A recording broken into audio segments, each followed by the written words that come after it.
Hey y'all, what is up YouTube? Spark Mark here, and I'm back to do a review and unboxing for a certain piece. But for starters, today is StuntMan actor Ted White's birthday. He just turned 96 this year. And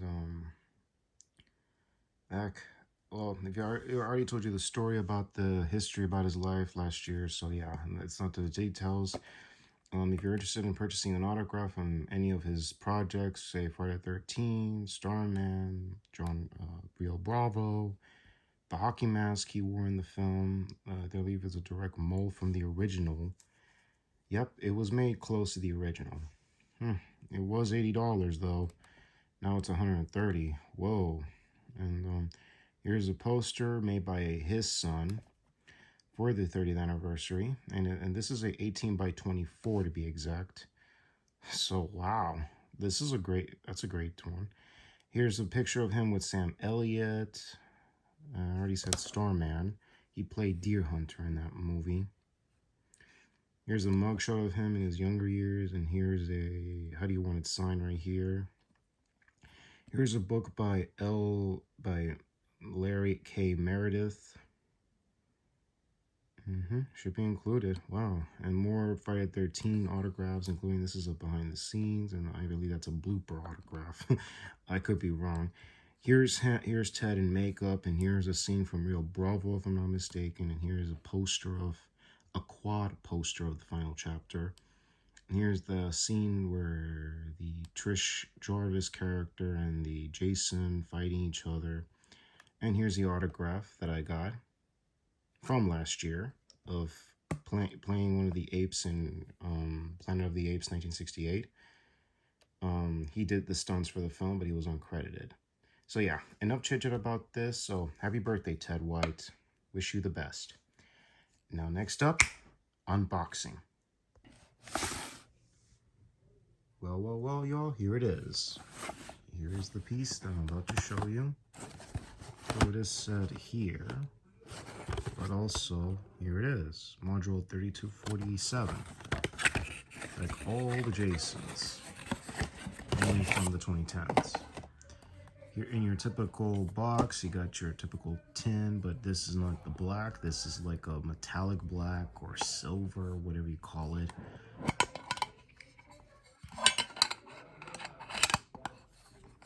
You got your manual.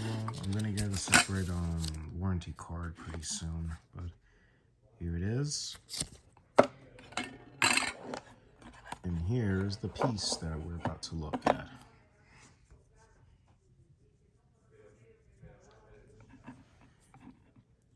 Say hello to the G-001RF-9DR. Released in April 20th, 2012, about a month before Marvel's Avengers was released and around the time of my 21st birthday. Whoop-de-doo. So yeah, look at this. It's the Rastaman, Jamaica man, no problem man kind of feel. And you got your wrist conformer huggers that are green. You got the bezel green, lettering in yellow, band yellow, keeper green, black keeper. That's how it is, always usual. And let's check on the sides, left and right, yellow and green. Here, green and yellow. So yeah, and oh yeah, hey, let's see, look at one more thing. Here we go. The breathers are just what the holes are in the mask. Let's take a look at everything. Stopwatch, and my favorite, the timer. Your alarms, 1, 2, snooze, signal, and back to your alarm 1, and back here. And I don't know what these could be, like sensor breather things, whatever you like to call them. Representing a machete, maybe that, or a knife. Very, very cool.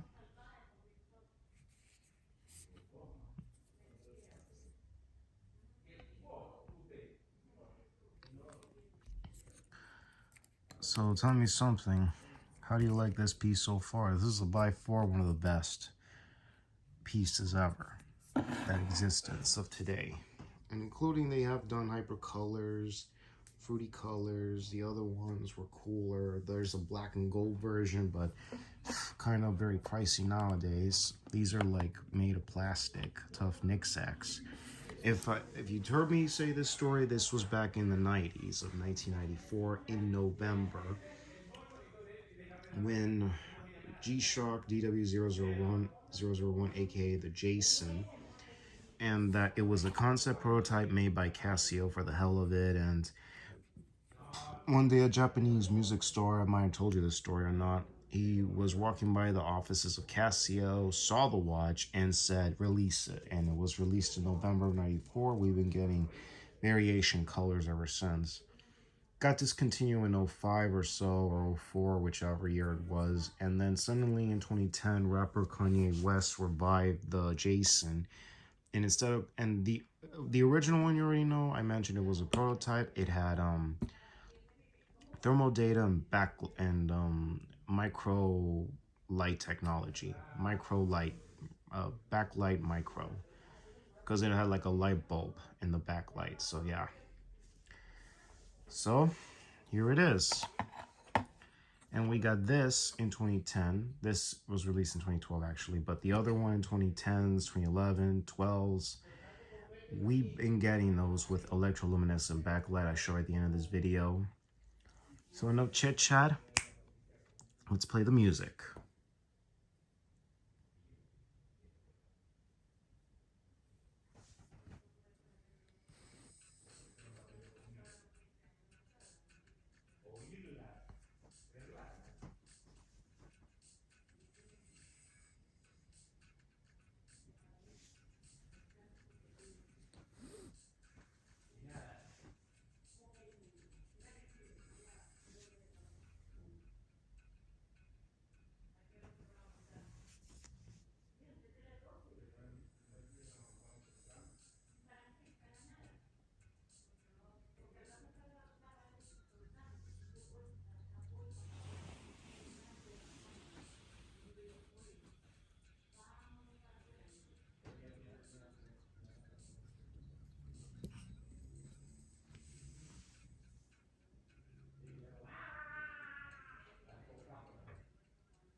Well, folks, did you enjoy this video? I know I sure have. And tell me something. What is your favorite G-Shock piece, or what do you have? And what is your favorite mode? And what design and the look you got? And back, and we're about 1 year away from entering 2023, making it 40 years since 1983. Wow, wow, wow. That's how long it is. To celebrate G-Shock's 40th anniversary, I hope it'll be unique for G-Shock, since they've been around for like 49 years and it'll be 50 next year. This brand's been, Casio's been around since the 1940s, giving us crazy timepieces and looks and designs. And now we got the G-Shock in 1983. Wow, wow, wow. So, and, so anyways, let's give a happy birthday shout out to Ted White. Happy birthday, Ted White. You're 96. Happy birthday. And what else? Let's give a shout out to the physical media collectors and the watch collectors out there. So like the video. If you have any questions or do you like this video, leave comments down below. And also, to be notified of all new videos, just subscribe to the channel, like the vids, tell me what you think of it. And if you ask questions about music, I'll try to answer them as soon as I can. Because again, I'm a little bit caught with life and such. What life? But anyways, this is Sparky Marky Mark signing off. Y'all take care. God bless you. Catch you on the next vid. Catch you later, y'all.